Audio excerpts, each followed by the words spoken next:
Olá, meu nome é Ciro Nolasco e estamos de volta com o Tempo Presente. Nesse tempo todo que eu estive longe, muita coisa aconteceu, mas eu vim com uma mensagem positiva para vocês, ou não. Porque o Bolsonaro vai cair, mas sem o Bolsonaro, o Brasil vai continuar em crise. Bem, como já foi dito, faz muito tempo que eu não apareço por aqui, e nesse tempo todo muita coisa aconteceu. Muita coisa mesmo, mas eu não preciso dizer isso pra você, porque você tá aí, tá vendo tudo o que tá acontecendo. Então eu vim aqui hoje refletir um pouco sobre tudo o que aconteceu nesse tempo todo com o Bolsonaro e com o governo dele e trazer uma atualização dos meus pensamentos sobre o governo Bolsonaro. É como se as pragas do Egito tivessem se modernizado e aparecido nesses últimos 2 anos para mostrar, assim como foi mostrado pro Ramsés, lá no Príncipe do Egito, como esse governo tá todo errado. E assim, a verdade é cuspida e escarrada na frente de todo mundo, e ainda tem 30% da população brasileira que apoia esse energúmeno deste presidente. É muito difícil a gente dizer no momento o que está acontecendo de fato, porque dia sim, dia não, a minha opinião, por exemplo, muda sobre o governo Bolsonaro e o estado dele. Tem dia que parece que um golpe está iminente, tem dia que parece que ele tá só um peteleco de cair.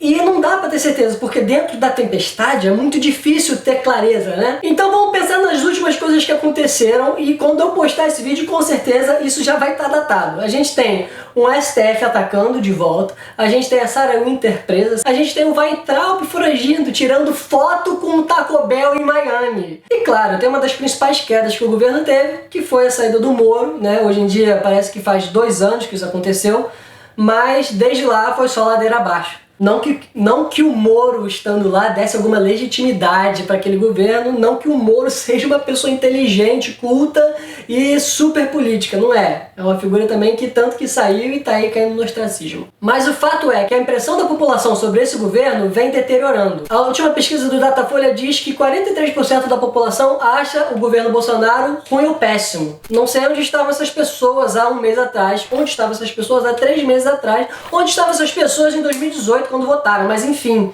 né? As pessoas estão se percebendo, mais ou menos. Mas quais foram as coisas que fizeram essas pessoas perceberem o que nós, ou eu, percebíamos desde que o Bolsonaro é Bolsonaro? Ora, precisou de muita coisa para mudar a opinião de algumas pessoas. Outras ainda estão lá do lado do Bolsonaro. Eu não entendo. A gente já teve as pragas, por exemplo, óleo no Nordeste, desmatamento e queima da Amazônia. Agora tá tendo uma chuva de gafanhotos chegando na Argentina que tá para chegar no Brasil. O dólar aumentando, mesmo antes da pandemia. O Queiroz preso, e óbvio, como todo mundo está vivendo a parada, a maior pandemia da história recente. Vamos falar de outra forma. O maior evento histórico da atualidade que vai mudar nossa percepção do nosso tempo histórico desde muito tempo. E 50 mil pessoas mortas por conta disso até agora. Eu não sei como esses fatos todos que eu acabei de dizer já não são suficientes para transformar a popularidade do Bolsonaro em algo como a da Dilma estava pré-impeachment. Não é possível que exista alguma parcela sã dessa sociedade brasileira que ainda acredite no Bolsonaro. Ah, mas existe. E esse é o segundo dado que nós vamos explorar aqui. 30% estão ainda achando o governo bom ou ótimo. E esses 30% são a mesma galera que estava com o Bolsonaro desde o início. É o que a gente chama de núcleo duro do governo. Essa galera não deixa de acreditar no Bolsonaro. Cara, existem várias razões para isso. Eu, na minha sanidade, na minha lucidez, eu não consigo entender como alguém ainda apoia o cara. Mas eu tenho pessoas que até próximo de mim ainda fazem isso. É além da racionalidade. Mas pode ser por frustração, pode ser por de fato acreditar, pode ser porque é racista, misógino, transfóbico, pode ser porque é egoísta, não tem empatia, pode ser porque a pessoa é burra, pode ser porque a pessoa é egocêntrica e pode ser porque a pessoa é teimosa, né? Eu acho que a teimosia é um grande fator ainda para pessoas que ainda apoiam o Bolsonaro, mas é tudo achismo isso, né? O que a gente consegue tirar desses 33%? Significa que só 33% da população brasileira é conservadora, que acredita nos costumes, que acredita na família? Não. A gente está dizendo que são 33% dessas pessoas que acreditam nisso e que ainda não pularam do barco Bolsonaro, porque existem vários outros porcento que acreditam nisso, que votaram no Bolsonaro e só agora deram para trás, o que não significa dizer que não acreditam na pauta do Bolsonaro. Eles não acreditam no Bolsonaro, porque existem 33% que ainda estão no barco, que ainda estão achando ótimo e bom, mas tem 22 que ainda acham regular. E tem muitos dos arrependidos que você deve ter visto por aí nas redes sociais, vídeos de sites progressistas, né, entrevistando os arrependidos. Aí as pessoas falam, não, eu agora vejo, eu votei nele, mas eu vejo que ele está errado. Mas ele está errado porque ele está fazendo X, Y e Z. Legal, isso deveria ser óbvio, você enxergar os erros do Bolsonaro. Que esses erros estão baseados em coisas que ele defende desde sempre. Ou era só você ver ele falar que você acredita na ignorância desse energúmeno. Mas, desses arrependidos, tem muitos que falam, nossa, se eu fosse colocado naquela posição de votar de novo, eu votaria nulo. Então, meu querido, você não entendeu nada. Mas assim, você quando se coloca nessa posição de votar nulo no Bolsonaro contra o Haddad, você ainda tá naquela porta daquele artigo da escolha difícil. E cara, você não está entendendo o que está em jogo ainda. Se você está arrependido e ainda não entendeu que naquele cenário você deveria ter votado no Haddad, e isso não é porque ele deveria ser o Haddad porque ele é o melhor do mundo, não, é porque ele não era o Bolsonaro. E estamos aqui agora, pagando com as escolhas dessas pessoas. Então não dá para acreditar que mesmo só 33% aceitando o Bolsonaro na forma que ele se apresenta hoje, que somente essas pessoas apoiam as pautas dele. A gente tem que entender uma coisa clara e que tem que ser dita. O brasileiro é extremamente conservador. Sempre foi. O que o Bolsonaro fez foi colocar álcool em cima das brasas e mexeu com elas. Então o fogaréu explodiu. E esse fogaréu é a loucura dos conservadores reacionários brasileiros. Uma coisa que a gente tem que aceitar é que o Bolsonaro não é exceção do perfil do brasileiro médio. O Bolsonaro, você já deve ter escutado isso, ele é como se fosse o tiozão do churrasco no governo. E de fato, é isso que ele é. Ele não é mais que isso. O cara não fez nada durante quase 2 anos que ele está no poder. Ele não fez literalmente nada. Ele não aprovou nada. Ele tentou aprovar muita coisa inútil que não passou. E ele fica assim, esbravejando o tempo todo, como se ele estivesse em campanha, como uma criança da 5ª série falando, a hora deles vai chegar, tá tudo acontecendo, vai chegar a hora. Tipo, não vai chegar a hora de nada, irmão. E se chegar, não vai ser por conta de crédito dele, não vai ser mérito dele. Esse cara é um energúmeno, ele não sabe o que ele tá falando. Então, o Bolsonaro é basicamente o que um presidente deve ser, a representação da vontade do seu povo. É muito triste reconhecer isso. Você talvez não tenha tido essa percepção, mas é isso, cara. Aceita, o Brasil é conservador, o brasileiro é conservador. Tanto é que o verde e amarelo do Brasil não demorou 2 anos para virar sinônimo de fascismo, cara. E não estou exagerando aqui, é fascismo. Pode não ser o fascismo italiano, pode não ser o nazismo alemão, mas é um fascismo à moda brasileira. E de onde vem tudo isso? De onde vem o conservadorismo brasileiro? De onde vem esse movimento fascista brasileiro?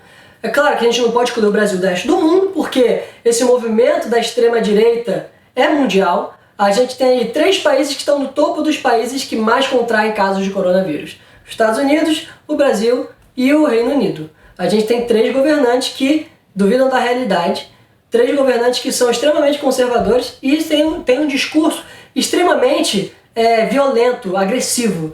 Então, isso é uma tendência mundial. Essa extrema-direita é a extrema-direita do muro com o México, é a extrema-direita do Brexit, é a extrema-direita do bandido bom é bandido morto. É claro, existem muitos fatores para a gente reconhecer isso. Os fatores atuais, por exemplo, a gente pode considerar a internet como um grande fator, porque ao mesmo tempo que a internet possibilita que você tenha o conhecimento do mundo na palma da sua mão, ela também permite que qualquer pessoa tenha a possibilidade de falar para milhões com o apertar de um botão. Eu não estou falando que não é bom todo mundo ter a possibilidade de se comunicar, mas existem efeitos ruins, como por exemplo os idiotas se unirem e se orgulharem de serem idiotas, entendeu? Só que eu não vou ficar tentando convencer você de que o bolsonarismo é uma coisa burra, não vou nem falar que é uma corrente de pensamento, porque isso não é, porque para ser uma corrente de pensamento você tem que pensar, e o bolsonarismo é só uma coisa que a gente utiliza para reconhecer uma falta de noção extrema, uma falta de tato com a realidade, entendeu? É idiota até existir o conceito de bolsonarismo, ele não deve ser real.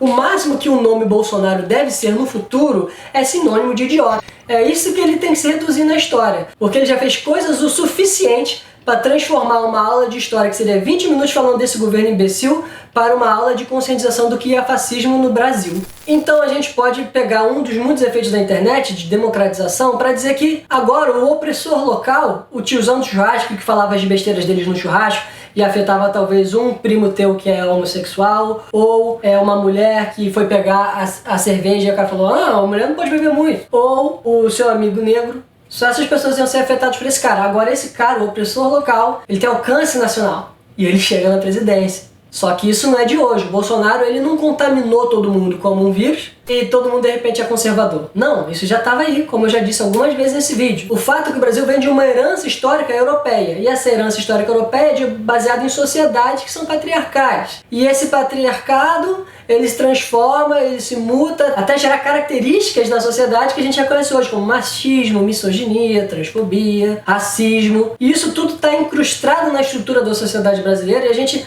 não pode simplesmente tirar com post no Facebook ou com discussões eternas. As discussões eternas, os posts, servem também para conscientização, mas ao mesmo tempo não são a solução final. A solução final está na prática, está na tentativa de ruptura com essas atitudes e essas formas de agir que são todas essas características danosas da nossa sociedade. E não ajuda o fato da história do Brasil ser uma história de extrema continuidade. Não existe ruptura na história do Brasil. A gente começou como colônia, essa colônia se transformou em Reino Unido, pela família real que estava aqui. Essa mesma família real foi quem levou a cabo o processo de independência, ou seja, as pessoas que eram as opressoras, que eram o status quo da situação brasileira na colônia, no Reino Unido, são as pessoas que teoricamente libertaram o Brasil. Mas como é que você liberta o Brasil da família real se você é a família real? O Brasil nunca de fato cortou o cordão. E depois da independência, qual foi a segunda ruptura do Brasil? Foi a República. Mas quem levou a cabo o processo da ruptura da República?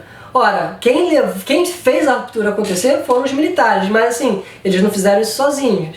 Quem estava querendo se livrar da família real ali naquele momento eram as elites agrárias. E olha só, essas elites agrárias estavam lá com Dom Pedro, tiraram Dom Pedro, continuaram no poder e estamos aqui com as mesmas coisas. Afinal, quando termina o Império, a gente não muda muito a bandeira. A bandeira já era verde e amarela com o Império. A diferença é que a gente colocou um post-it azul em cima do brasão da família real e pronto, temos a bandeira do Brasil. Quer algo mais simbólico do que você não mudar nem a bandeira do seu novo país? E com um continuismo desse, sem ruptura, a gente tem uma elite que estava lá desde o início do processo de formação do Brasil até 2020. Óbvio, a gente tem uma mudança ou outra, mas as estruturas de poder são as mesmas. Então essas mesmas famílias, esses mesmos grupos levam a cabo o processo brasileiro. E esse processo não muda, então a gente tem um perfil muito conservador, porque aqueles que detêm o poder são pessoas muito conservadoras, elas não querem mudança. E a gente tem, óbvio, hoje em dia, como eu já falei, a internet aí possibilitando que idiotas ganhem em palcos, como um idiota morando nos Estados Unidos, tentando te dizer o que é ser idiota, quando obviamente nem ele consegue perceber o que significa essa palavra, né? E todos esses fatores auxiliam para a manutenção de uma estrutura de privilégios no Brasil, o que torna o Brasil um país extremamente elitista, uma elite que já nem se reconhece nas bases da sociedade brasileira. A gente pode dizer que a elite brasileira é estrangeira, porque quantos dos mais ricos do Brasil vivem no Brasil de fato? Você pode buscar a lista de bilionários do Brasil e contar nos dedos quantos moram dentro do país. Então isso acaba sendo um traço colonial que o Brasil tem, porque algumas culturas latino-americanas vêm com o distanciamento da elite, porque essa elite de fato está mais ligada com as suas heranças europeias, com a América do Norte do que com o próprio país. Os interesses são egoístas, não tem a ver com as origens deles, não tem a ver com os interesses do que é melhor para sua própria nação. E o Brasil não foge disso. Então, com tudo isso dito, eu só tenho uma coisa a dizer para vocês, que não é nem um pouco positiva. O Bolsonaro, ao que tudo indica, ele vai cair. E que o Bolsonaro não caia. Se o Bolsonaro continuar, independente do resultado, o Brasil vai piorar muito, vai piorar economicamente, politicamente e socialmente. Quanto mais esse cara ficar no poder, mais fundo o buraco vai ser cavado. A gente chegou no fundo do poço, viu que tinha um alçapão, abriu e tem uma infinidade ainda pra gente descer. Então, se o Bolsonaro cair, não tem motivo para comemorar, infelizmente, porque o brasileiro é conservador e agora ele abriu as asinhas. Você não precisa nem mais fingir que você se importa com a representação negra, ou com que o negro se ofenda ou não, ou com que a mulher se ofenda ou não. Você pode, porque o presidente fala que tá ok você ser racista, tá ok você ser machista, tá ok você ser transfóbico. Então, infelizmente, essa é a mensagem que eu deixo aqui pra vocês hoje. Estamos de volta, numa nota bem negativa, mas pelo menos tem vídeo. Se você gostou do que você viu até aqui, por favor comente, porque isso ajuda o quê? A minha autoestima, mais do que tudo. Ajuda com o YouTube, com o algoritmo? Sim, mas aí eu vou saber que você está gostando, a gente pode conversar. Então espero que você se una a mim no tempo presente e vamos seguir em frente.